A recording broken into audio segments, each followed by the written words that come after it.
Welcome back, everyone, to The Explainer. If you're currently gearing up for your GCSE Religious Studies exams, well, you have clicked on exactly the right place. Today, we're bringing some serious energy to a super crucial revision topic, specifically focusing on Component 3, Judaism. We're going to unpack Jewish maturity rituals together. My ultimate goal today is to help us absolutely master these concepts so you can walk into that exam hall feeling, totally confident. So let's just jump right in. Okay, let's dive right into our roadmap. We are covering 5 key things: what a bar mitzvah is, preparing for the ceremony, the big day itself, the bat mitzvah and bat shel traditions for girls, and finally, we'll compare Orthodox versus Reform practices to really lock in those top marks. All right, kicking things off with Section 1. What is a bar mitzvah, and what does it actually mean to enter Jewish adulthood? So, at age 13, a Jewish boy becomes bar mitzvah. Now, for your revision, you absolutely have to remember that this isn't just like a big birthday bash. No way. It marks the profound, exact moment he enters Jewish adulthood. He becomes fully responsible for fulfilling the mitzvot, those are the commandments, and following the Torah. It's a massive shift, legally and spiritually, within his community. And with this brand new adult status comes a really major new privilege. Now, what's really interesting here is that from this moment forward, he can officially be part of the minyan. If you don't know, that's the required quorum of 10 adults needed for certain prayers. So joining this group isn't just ticking a box, it instantly connects him to the wider religious community as a total equal. Moving right along to Section 2, preparing for the ceremony, where we'll look at the literal steps to the bima. Let's see how this all builds up. A boy doesn't just wake up on his 13th birthday and wing it, right? It takes years of really rigorous preparation. First off, he has to learn Hebrew so he can confidently read a portion from the Torah. Then, he studies super closely with a rabbi to learn his new religious duties, and most importantly, the true importance of prayer. It is a really dedicated educational journey, setting up a lifelong foundation. Which leads us directly to Section 3, the bar mitzvah ceremony. So, what actually happens on the big day? Now listen up, because examiners absolutely love testing you on this specific day. Here are the exact events you need to memorize. First, the boy is called up to the bima to recite from the Torah in Hebrew, and he'll often explain the reading too, which really shows his own deep personal grasp of the text. Then comes a highly crucial moment, reciting a statement thanking God. Traditionally, this takes the form of the father's prayer, literally blessing his son and officially handing over that spiritual responsibility. Finally, as a newly minted adult, the boy wears the tefillin.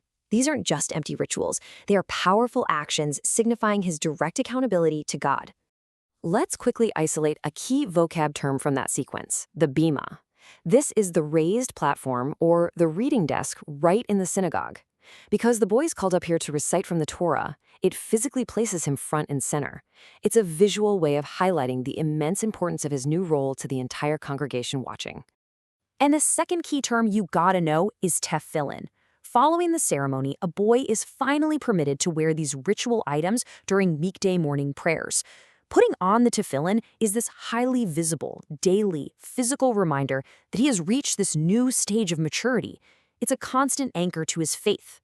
All right, I want us to take a quick pause here. We've been talking entirely about boys up to this point, right? So, do girls have the exact same ceremony? That's a really great question, and it brings us to Section 4, Bat Mitzvah and Bat Shahil, looking at the traditions for girls. Setting the historical context here is an absolute must if you want a complete exam answer. Traditionally, girls actually did not have such large ceremonies. And why? Well, it's grounded in historical Jewish law where women simply were not bound to perform the exact same time-specific religious duties as men. Getting your head around that history really helps explain the different practices we see today. So, what goes down in Orthodox Judaism? They celebrate a ceremony called Bat Shahil. And there's a huge distinction you need to catch here: the age. This takes place when a girl is 12 years old, not 13. This milestone usually features a special service where the girl gives a really thoughtful presentation of the things she has learned in her study of Judaism. It's a beautiful celebration of her religious education. In contrast, let's hop over to the Reform tradition. Reform Jewish girls become bat mitzvah, and this also happens at the age of 12. Just like the boys, the bat mitzvah serves as a demonstration that this young woman is officially taking on a whole new level of religious privileges and responsibilities within her community. Now, to truly ace those GCSEs, you absolutely need to be able to compare and contrast these branches. Let's head into our final section, Section 5, Comparing Orthodox versus Reform Traditions. This brilliantly illustrates the exact differences for a 12-year-old girl. Check this out. In the Orthodox tradition, during the Bat Shale, the core activity is a presentation of her studies. But over in the Reform tradition, for the Bat Mitzvah, she might actually be up there leading prayers and reading directly from the Torah scroll, much like the boys do. So exact same age, but radically different activities. It is also super important to note an extra specific detail about the Reform tradition. While customs can definitely vary a lot between different Reform synagogues, there is very often a full ceremony held at her synagogue, specifically during the Shabbat morning service. So the crucial point we really need to hammer home is this final major distinction regarding the minyan. Remember earlier we talked about that required quorum for public prayer? Well, in the Orthodox tradition, girls traditionally do not form part of a minyan.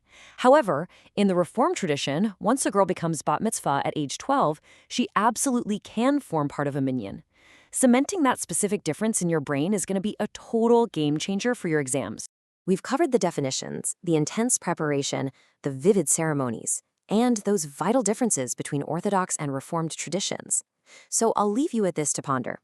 As these young people step up to the bima or present their deeply researched studies, how does taking on these ancient, weighty responsibilities shape their identity in our totally modern world? Keep asking yourself these deeper questions as you review your notes. Thank you so much for joining me for this explainer, and absolutely the best of luck with your GCSE revision. You've got this!